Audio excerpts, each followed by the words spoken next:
ආයුබෝවන් සුබ දවසක් වේවා. මම අද මේ වීඩියෝ එකකින් කතා කරන්න බලාපොරොත්තු වෙන්නේ ඊයේ දවසේ ශ්‍රී ලංකා විදේශ සේවා නියුක්ති කාර්යාංශයේ නිල අඩවියෙහි ලංකාවේ ජීවත් වෙන වයස අවුරුදු 18ට වැඩි වෙනත් රටක සේවය කිරීමට කැමැති විශේෂයෙන්ම කෘෂිකාර්මික සහ දීවර කියන අංශවල යටතේ රැකියාවක් කිරීමට බලාපොරොත්තු වන ස්ත්‍රියක් හෝ පුරුෂයෙක් වේ නම් පුද්ගලයෙක් වේ නම් ඔහුට හෝ හැයට තමන්ගේ පුද්ගලික විස්තර ඉදිරිපත් කරන ලෙස ඊයේ දින මධ්‍යම රාත්‍රියේ සිට දක්වා මේ විස්තර ඉදිරිපත් කරන ලෙස දැන්වීමක් ප්‍රචාරය කළ තිබුණා. ඒක කොරියානු රජයට විතරක් නෙමෙයි මේ අනිකුත් ලෝකයේ අනිකුත් කෘෂිකාර්මික දීවර කියන ශේෂ්ත්‍රවල රැකියාව පවතිනව නම් ඒ රැකියාවක් යම් කිසි පුද්ගලයෙකුට ලබා දීමේ සමීක්ෂණයක් තමයි මේ කරලා තිබෙන්නේ. ඉතින් කොරියාවේ E8 ගැන කතා කරනව නම් දැනගන්න ලැබුණු තොරතුරු අනුව කොරියාවේ තවමත් මේ E8 වීසා ක්‍රමය නැත්නම් දීවර නෙමෙයි කෘෂිකාර්මික අංශය සඳහා රැකියා තවමත් ලංකාවට ප්‍රකාශයට පත් කළ නැහැ.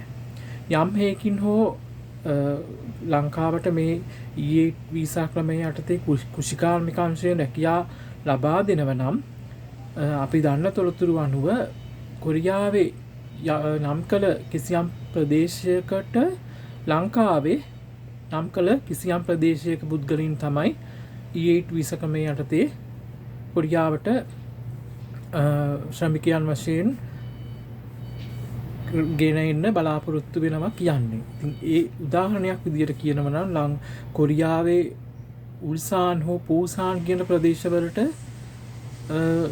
කෘෂිකාර්මික අංශයේ රැකියා සඳහා සේවකීන් ලංකාවෙන් ගන්න අවශ්‍ය නම් ලංකාවේ ගාල්ල මාතර වගේ නම් කරපු ප්‍රදේශයක ජීවත් වන පුද්ගලයින්ට තමයි මේ වීසා ක්‍රමය යටතේ එන්න පුළුවන්. ඒක උදාහරණයක් කිව්වේ.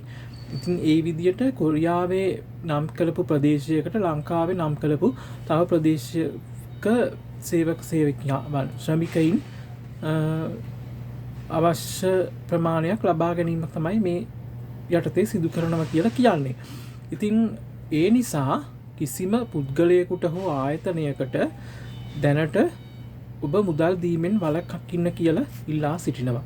මොකද කොරියාවෙන් තවමත් මේ වීසා ක්‍රමය යටතේ ලංකාවට මේ පවතින කාලය තුල මේ අවුරුද්ද තුල තාම රැකියා අවස්ථා ලබා දෙන්න තීරණය කළා නැහැ. ඉතින් පසුගිය වකවානුව තුල නම් පුද්ගලයන් කොරියාවට ආපු බවට නිලනුරත් තොරතුරු තිබෙනවා. ඉතින් ලංකාවේ සමහර පුද්ගලයන්ට සල්ලිත් දීලා තිබුණා. ඉතින් ඒ නිසා තමයි මේ වීඩියෝ එක කරන්න බලාපොරොත්තු වෙන්නේ. කොරියාවට E8 වීසා ක්‍රමය යටතේ තවමත් මේ අවුරුද්ද තුල රැකියාව ලබා දෙන බවට තොරතුරක් නැහැ. ඉතින් ඒ නිසා කිසිම පුද්ගලයෙකුට මුදල් ලබා නොදෙන ලෙස තමයි ඉල්ලීමක් කරන්න තියෙන්නේ. මොකද සල්ලි කියන දේ මේ අපිට හරි ඉතාමත් වැදගත්. අපි ජීවත් කාට හරි අපි සල්ලි දීලා රැවටෙන්න පුළුවන්. ඒ නිසා ඒ තත්ත්වය මගහරවා ගන්න යම්කිසි දවසක අපට අවස්ථාවක් කොරියාවෙන් අවස්ථාවක් ලැබුණොත් ඒ අවස්ථාව ලබා ගන්න ශ්‍රී ලංකා විදේශ සේවා නියුක්ති කාර්යාංශය හරහා තමයි මේ රැකියාව ලබා දීම සිදු කරනවා ඇත්තේ. ඉතින් ඒ නිසා කිසිදු බාහිර පුද්ගලයෙකුට හෝ ආයතනයකට තමන්ගේ මුදල් දීලා රැවටෙන්න එපා කියලා තමයි කියන්න තියෙන්නේ. උත්සන්නයි.